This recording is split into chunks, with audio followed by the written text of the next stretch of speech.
Company bottles and markets and sells wines for the on and off trade in the UK. Back in 2006, the company was losing about £1.5 million per annum and had run up debts of £6.2 million.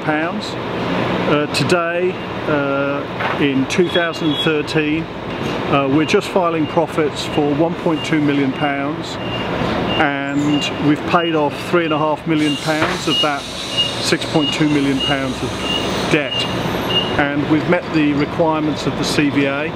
We're now out of CVA and we're growing for the future with a number of new initiatives. Credit should be given to McTear, Williams & Wood. When they were brought in, they were almost brought in to shut the place down. There was large debts, they were hemorrhaging cash. But Andrew McTear and Chris Williams and Chris Mackay felt that the market itself was potentially viable for a company of this type. So they were very reluctant to shut the business down and liquidate it. So they started moving with a trade sale. They started to market the business for sale, but they also felt at the same time that a CVA may be a good idea.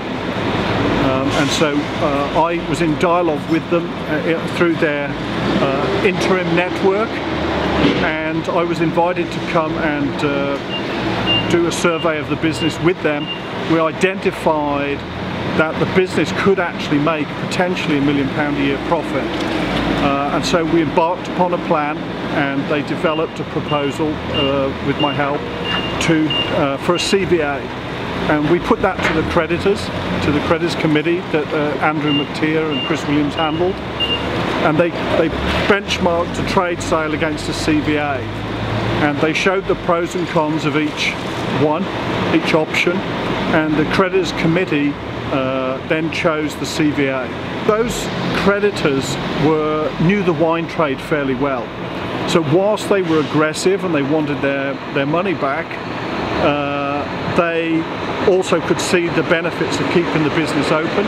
And to this day we still trade with those companies, and they've been very good partners to this business. They've received a fair bit of money back, pence in the pound.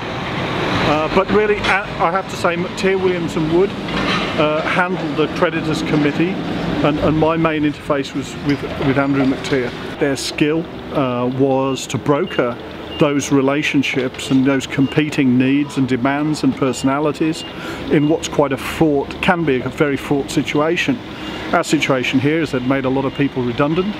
They had to perform some quick surgery on the business, and they let 30 out of 80 people go to keep the ship steady.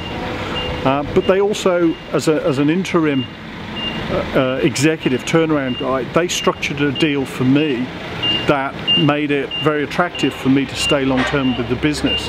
I've been with the business now 7 years. So they incentivised myself, and they aligned the needs of all the stakeholders.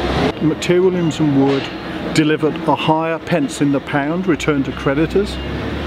I would say they were more innovative. They took more time to look into the business to see what potential there was before plumping for one of the two most obvious things that they can do. They actually worked deeper into the business, and I would say they were more innovative, and I think they took a lot more care, and all credit to them, because there were a lot of tempers frayed in the early days. Things were very difficult, but they managed to help steer us through that path.